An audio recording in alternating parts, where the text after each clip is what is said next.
What's up, everyone? I'm Chris Rogers from Rockin' Waves 11294, and you're watching WGS-TV.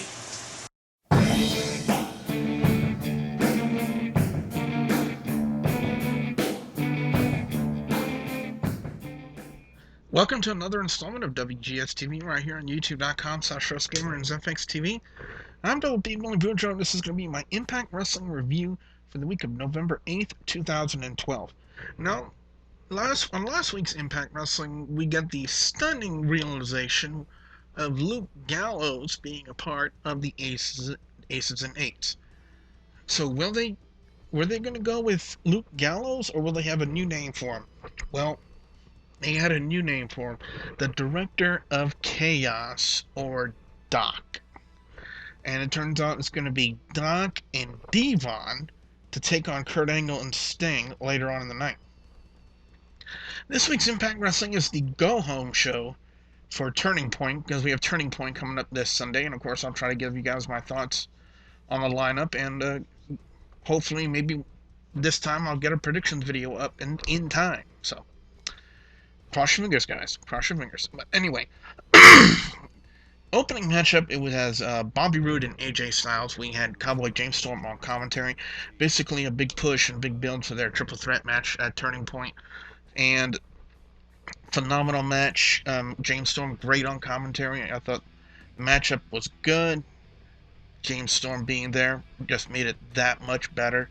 And I thought, again, perfect build. You know, albeit they only had like 1 week to kind of build into this match. They did a good job with it. 4 out of 5 on the match. ODB continues to have her problems with Tara and I don't want to say it because I've already made my opinions known about the guy. I'm trying to bite my tongue and hold back when it comes to talking about this Big Brother loser known as Jesse. Apparently, you go on a reality show where you have absolutely no talent or no skill whatsoever, and that automatically makes you a star.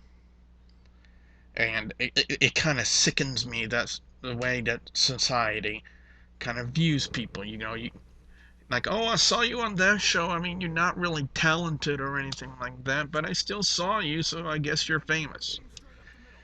Yeah.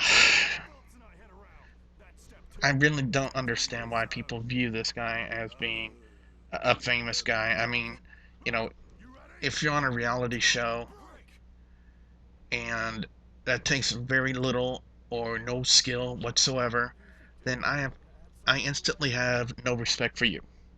Now, there are some instances where there are exceptions, because apparently some of you guys out there, ask me questions about certain wrestlers who started out in reality shows. Now, there are a few exceptions to the rule. The Miz is an exception. Jesse Sorensen is an exception. However, I have not heard anything about this other Jesse guy from Big Brother, and they're playing him off as a big Hollywood shot, all because he was on Big Brother. Big deal. Big deal. Big whoop-de-frickin-do.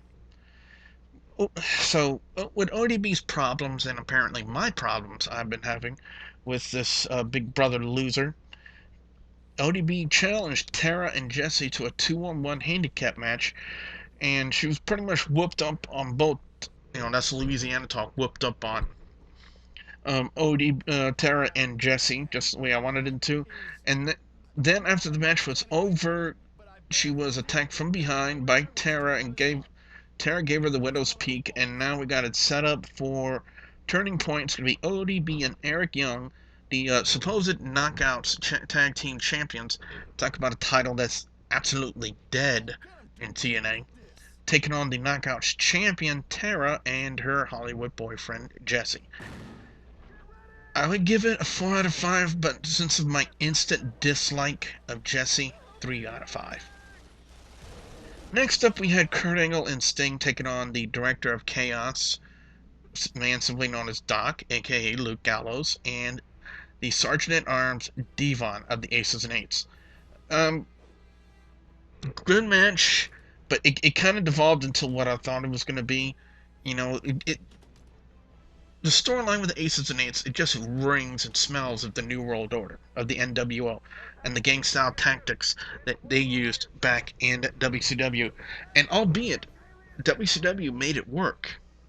WCW made the group work. So I'm guessing TNA is really pushing heavily to see if they can make the Aces and Eights work. And time can only tell if they can. So far, to me, it looks like they can. But something happened here. Just when Sting was about to put Doc through a table, out comes the supposed leader of the Aces and Eights with a ball-peen hammer and knocks Sting out, and then Doc takes the hammer and proceeds to whack Sting on both hands and his back and his stomach, and basically Sting has been taken out out of the storyline, and who knows when he'll be back on television involved in this storyline.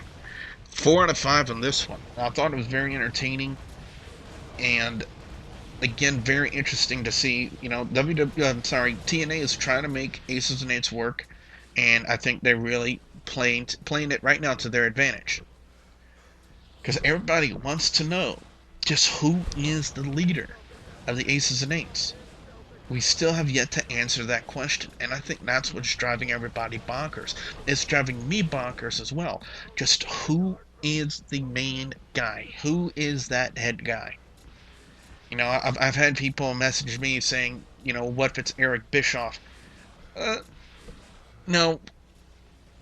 Last time I checked, Eric Bischoff was kind of a skinny guy. I don't think Eric Bischoff's kind of portly. So I don't know if they would go to the extent of having Eric Bischoff dress up as a portly guy and become the leader of the Aces and Eights.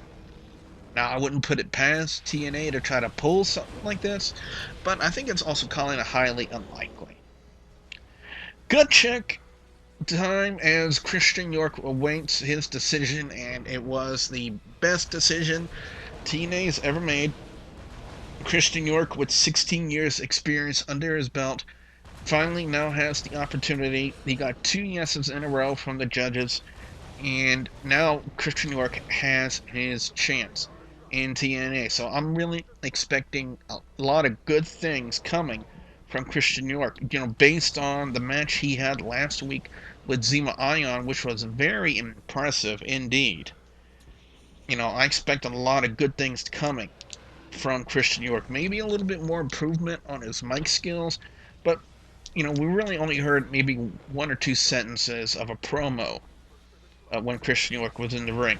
So I really want to hear how his promo skills are, because his in-ring skills are great.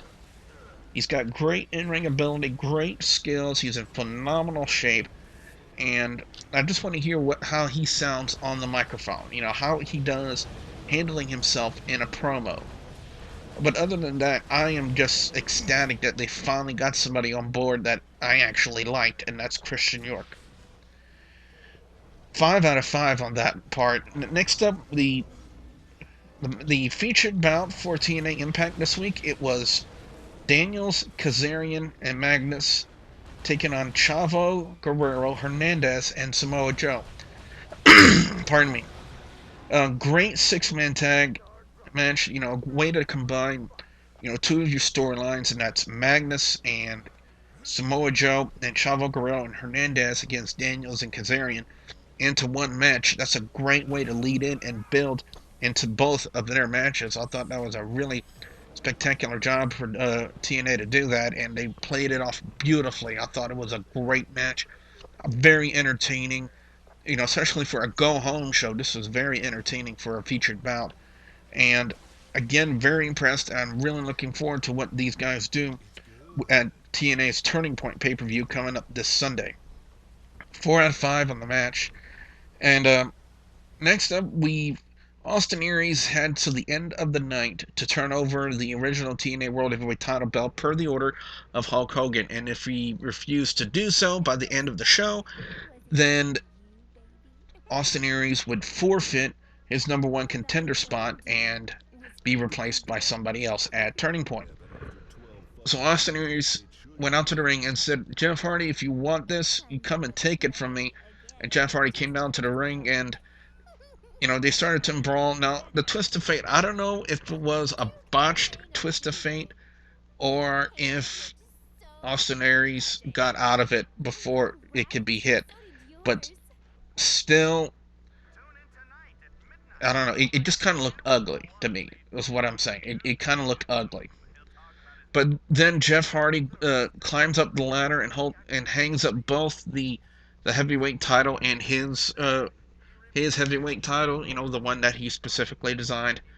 Kind of a sign as to what's coming for Turning Point. And then Austin Aries pushes Hardy off the ladder. Aries then repositions the ladder on Hardy and climbs up the ladder himself and takes down both title belts. Now they're saying, is that a preview of TNA Turning Point? Who's to know? Who's to say? And I'll definitely try my best to get a predictions video up, trying to analyze each one of the match lineups and give you guys my official thoughts and predictions for TNA's Turning Point. So what I want to know from you guys, well, let me give you guys my overall thoughts first on the go-home show to Turning Point. My overall score for TNA Impact this week, or Impact Wrestling rather, it's going to get a 3.5 out of 5. Again, Bobby Roode and AJ Styles was a great opening. ODB and Tara and Jesse. Again, I have no respect for Jesse from Big Brother. Kurt Angle and Sting took it on Doc and Devon. I think it might have been TNA's way to take Sting out of the storyline for a while now. For whatever reason, I'm not sure. Christian York getting the contract, again, smart decision by TNA. The six-man tag, Daniels, Kazarian, and Magnus defeating Chavo Guerrero, Hernandez, and Samoa Joe. Great match. And what a finale to lead up until Turning Point with Austin Aries and Jeff Hardy. I am really looking forward to what these guys do in the ladder match at Turning Point. Despite the outcome, I believe it should be a really, really good match. So what I want to know from you guys out there, the viewers and subscribers, your thoughts on Impact Wrestling this week. Be sure to put your comments in the comment section below. Don't forget to like and favorite this video. And please don't forget to subscribe to youtube.com/WrestleGamer and youtube.com/ZFXTV Network, if I can learn to talk properly. So with that being said, I'm Double B Billy Boudreaux saying thank you very much for watching.